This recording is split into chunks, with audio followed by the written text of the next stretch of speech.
Sherbaz investor marathon में अगले 2 घंटे में हम सुलझाएंगे आपके निवेश से जुड़े तमाम सवालों के जवाब, जिससे आप घर बैठे कर सके कमाई। म्यूचुअल फंड में कहाँ हो निवेश, शेयर बाजार में क्या खरीदें क्या बेचें, प्रॉपर्टी में कौन से हैं नए हब, कमोडिटी बाजार में कहाँ मिलेगा बेहतर मुनाफा, टैक्स से जुड़े आपकी कोई भी उलझने हो, इन सबको हम सुलझाएंगे अगले 2 घंटे में। मैं हूं नेहा आनंद, इन्वेस्टर मैराथन में बने रहिए मेरे साथ। 33 साल के मिस्टर वालिया अगले साल एक कार खरीदना चाहते हैं 5.5 से 6 लाख रुपए की। फिलहाल उन्होंने 6 म्यूचुअल फंड्स में पैसा लगाया है। अब वो ये जानना चाहते हैं कि किन म्यूचुअल फंड्स को वो रखें और किन में से वो पैसा निकाल लें ताकि उन्हें अच्छे रिटर्न्स मिल सके। इसके अलावा वो कुछ और भी पैसा लगाना चाहते हैं गोल्ड या फिर सिल्वर में। फिलहाल वो स्वाति के साथ फोन लाइन पर मौजूद हैं। स्वाति। Thank you Neha. चलिए पहले लाइव कॉलर का सवाल लेते हैं। चंडीगढ़ से कीर्ति वालिया हमारे साथ हैं। कीर्ति जी पूछिए, क्या है आपका सवाल? मेरा क्वेश्चन ये है कि क्या मेरे को इन पर्टिकुलर फंड से निकल जाना चाहिए या फिर इनको किसी और जगह स्विच करना चाहिए? ओके। मेरे जो फंड्स हैं that is ICICI prudential equity and derivative wealth, Sundaram smile fund, SBI one India dividend options and Reliance natural resources dividend, Reliance equity opportunity growth fund, इसमें मैंने अभी इसी साल मार्च 10 में इन्वेस्ट किए थे। Kotak mid cap dividend fund ji, ये फरवरी 5 में मैंने इन्वेस्ट किया था इनमें। ऑलराइट। मेरा अब क्वेश्चन ये है, क्या मेरे को इनमें से आपस में कहीं और स्विच करना चाहिए? इसके अलावा आपने कुछ लमसम अमाउंट भी इन्वेस्ट करने की बात कही थी कीर्ति जी। हाँ जी, मैंने बात की है। मेरे पास अभी तकरीबन 50,000 रुपीज और पड़े। मैं इनको और कहाँ इन्वेस्ट कर सकता हूँ? ऑलराइट। कीर्ति जी, एक सवाल हमारी तरफ से, आप क्यों निकल जाने की सोच रहे हैं? पैसे की जरूरत है, कुछ सामान खरीदना है, कुछ बड़ी परचेज करनी है आपको? बड़ी परचेज ये है कि मैं विद इन 1 ईयर मेरे को तकरीबन एक कार खरीदनी है अप्रोक्सीमेटली 5 to 6 लाख के बीच में, जिसके लिए डाउन पेमेंट में मैं तकरीबन 1.5 to 2 लाख रुपीज जो है वो जो डाउन पेमेंट करना है वो मैं इन्हीं पर्टिकुलर इन्वेस्टमेंट्स में से निकालने की सोच रहा हूँ। ऑलराइट। सुमित, 5-6 फंड्स में इनका निवेश है, निकल जाना चाहिए या बने रहे, ये सवाल तो हम बाद में करेंगे। पहले हम ये देखते हैं कि कार परचेज के लिए क्या इस पूल से पैसे निकालना ठीक रहेगा? नमस्कार कीर्ति जी। स्वाति, मैं इसको क्वेश्चन को आंसर करने से पहले कॉन्सेप्ट के बारे में बात करना चाहूंगा अपने सारे व्यूअर्स के लिए। आपने भी एक अभी वर्ड यूज किया, सेविंग्स। हम इंडिया में ये वर्ड बड़ा रेगुलरली यूज करते हैं कि हम सेविंग्स करते हैं और काफी अच्छी चीज है। इंडिया वर्ल्ड के उन नेशंस में से है जो तकरीबन अपनी जीडीपी का 30% से ज्यादा सेव करता है। बट हमारी प्रॉब्लम ये है कि हम सेविंग को इन्वेस्टमेंट में कन्वर्ट नहीं करते हैं। सेविंग और इन्वेस्टमेंट अपने आप में 2 अलग क्वेश्चन है। सेविंग का मतलब होता है इनकम माइनस एक्सपेंसेस। इन्वेस्टमेंट का मतलब है जब हम किसी एक define goal, define time period, define return, define risk के लिए इन्वेस्ट करें। जी। नाउ कीर्ति जी का अगर हम पोर्टफोलियो देखें तो इसमें तकरीबन 6 फंड हैं और इन फंड को देख के मुझे ये लगता है कि इन्होंने सेविंग करी है, इन्वेस्टमेंट नहीं करी है। पहली बात तो मैं ये बोलना चाहूंगा। और हमारा इस प्रोग्राम के जरिए ये एंडेवर रहेगा कि इन सब के लिए हम ये बताएंगे किस तरह से आप इसको गोल बेस्ड करा के इन्वेस्ट कर पाएं। जी। दूसरा प्रश्न जो कि आपने पूछा कि इनका जो गोल है कार लेने का, उसके लिए उनको जो करंट फंड है उनमें से पैसा निकालना चाहिए या नहीं निकालना चाहिए। अगर ये सेविंग है तो उसमें से उनको पैसा निकालना चाहिए। अच्छा।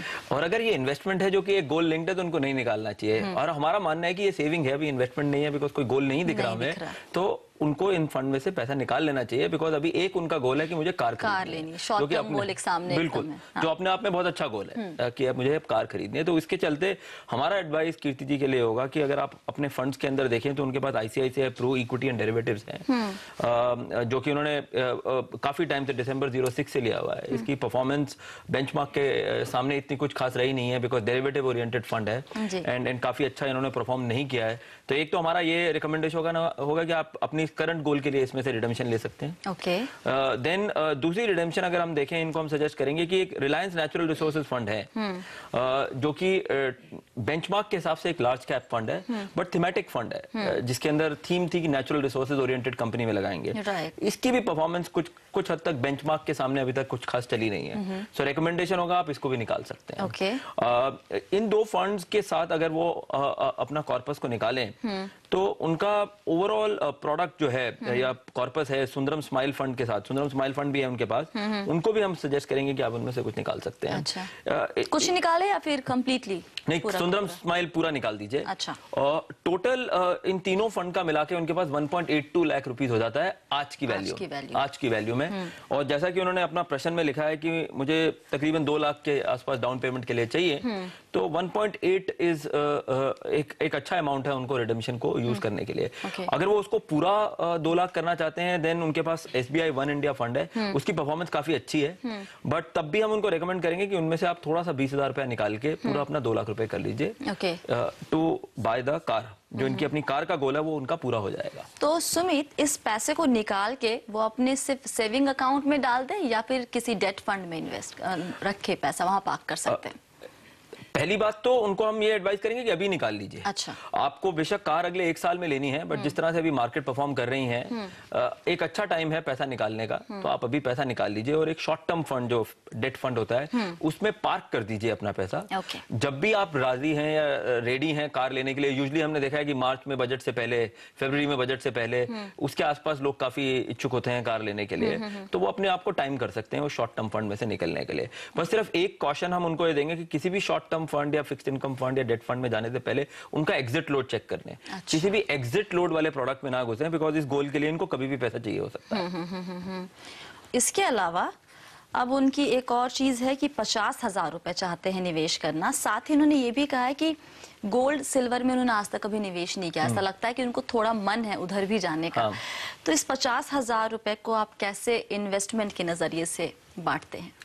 जैसे हमने बोला गोल बड़ा इंपॉर्टेंट है। सो कीर्ति जी के लिए कोई गोल होना चाहिए जी। क्योंकि कीर्ति जी ने हमें कोई गोल नहीं दिया, हम उनके लिए एक गोल बना के उनको दे देते हैं कि उनका गोल है वेल्थ एनहांसमेंट का, और हम वेल्थ एनहांसमेंट के लिए टाइम होराइजन देते हैं 8 to 10 years long term goal.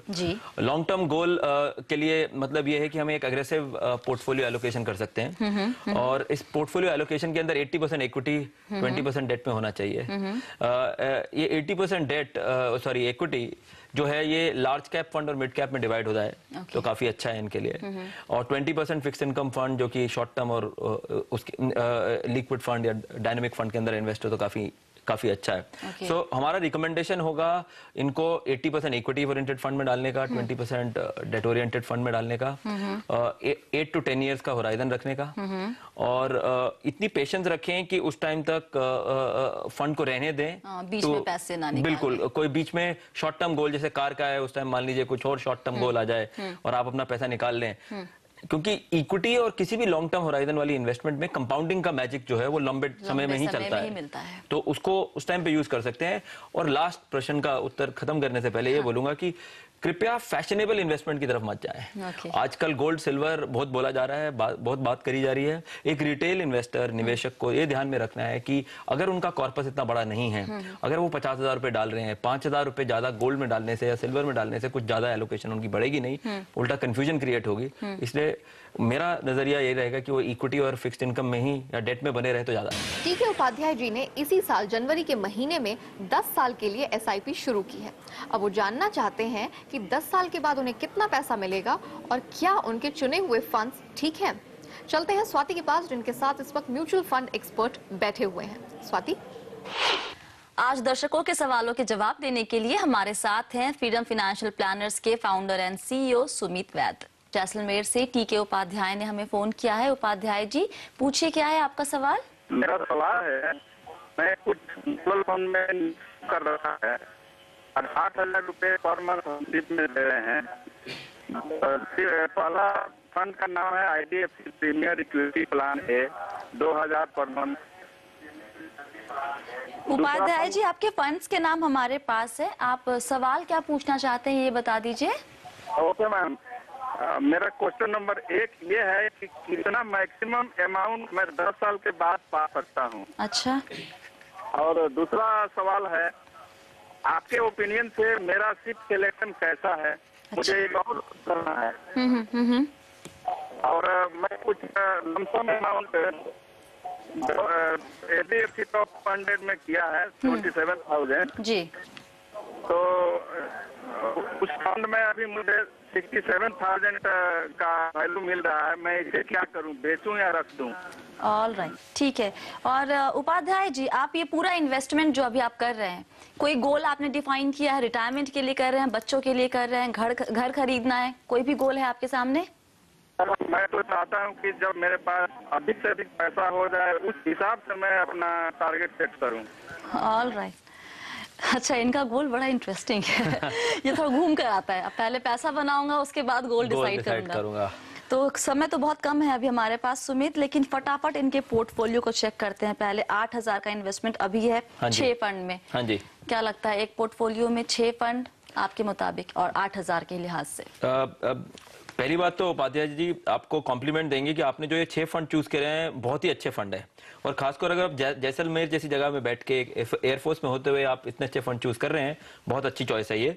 आप बड़ा डिफिकल्ट है इसमें से हमें आपको सजेस्ट करना, बट हमारा सजेशन होगा कि आप 6 में से 4 फंड रखिए, बिकॉज आपके पोर्टफोलियो साइज के हिसाब से कुछ ज्यादा फंड है। और ये जो 4 फंड हम रखने की रिकमेंडेशन इनको दे रहे हैं, वो कह रहे हैं कि HDFC टॉप 200 रखिए, उसके बाद आप बिरला मिड कैप रखिए, उसके बाद आप DSP ब्लैक रॉक टॉप 100 रखिए, और रिलायंस रेगुलर सेविंग्स रखिए। दैट मींस अपने पूरे पोर्टफोलियो में से बिरला फ्रंटलाइन और IDFC प्रीमियर इक्विटी को निकाल के बात कर रहे हैं। ये इसलिए नहीं बोल रहे हैं क्योंकि इन फंड की रिटर्न अच्छी नहीं है या परफॉर्मेंस नहीं है, ये इसलिए बोल रहे हैं कि इनकी ओवर डिवर्सिफिकेशन हो चुकी है for the kind of money Upadhyay ji is investing. Okay, alright. और उपाध्याय जी का पहला क्वेश्चन है how much max amount I can get after 10 years।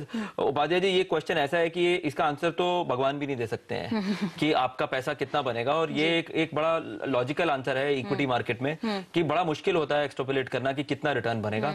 But usually thumb rule होता है इक्विटी मार्केट में कि जो भी आपकी ग्रॉस डोमेस्टिक प्रोडक्ट है, GDP है कंट्री की, उसमें इन्फ्लेशन ऐड कर दीजिए, उसे रियल GDP बोला जाता है, उतना रिटर्न इक्विटी का जरूर निकलता है। तो अगर हमारी GDP आज 7 या 8 के आसपास है और 7% या 8% हमारी इन्फ्लेशन है, तो 15% इक्विटी रिटर्न ले सकते हैं। और 15% के हिसाब से अगर हम एक्सट्रापोलेट करें उपाध्याय जी का, 10 साल के बाद 18 लाख के आसपास रिटर्न निकल के आता है। बट कुछ गारंटी नहीं है, कुछ डायरेक्शन नहीं है, ये फ्यूचर है, फ्यूचर को बताना बहुत मुश्किल है। बट एसेट क्लास इक्विटी अपने आप में इतनी अच्छी है और हिस्ट्री में देखे तो उसने अच्छा रिटर्न दिया है। ऑलराइट, और इन्होंने लमसम इन्वेस्टमेंट किया 27,000 रुपए का, उसमें बने रहे अभी नहीं? बिल्कुल बने रहे उसमें, अगर जरूरत नहीं है तो निकाल लीजिए। बिल्कुल, और इसमें टाइमिंग का कोई काम नहीं होता है, जस्ट बिकॉज उसकी वैल्यू अच्छी हो गई है निकलने का कोई पॉइंट नहीं है। लॉन्ग टर्म गोल है, उसको बना के रखिए। वेल्थ मैक्सिमाइजेशन का उनका गोल है, और जैसा आपने सजेस्ट किया मैं उसको फिर से रीएम्फसाइज करूंगा, गोल होना बहुत जरूरी है।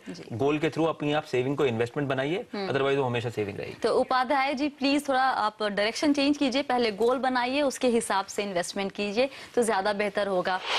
इन्वेस्ट मैराथन में अभी वक्त हुआ है एक छोटे से ब्रेक का। ब्रेक के बाद जानेंगे कमोडिटी से जुड़े आपके सवालों के जवाब हमारे कमोडिटी एक्सपर्ट्स के साथ।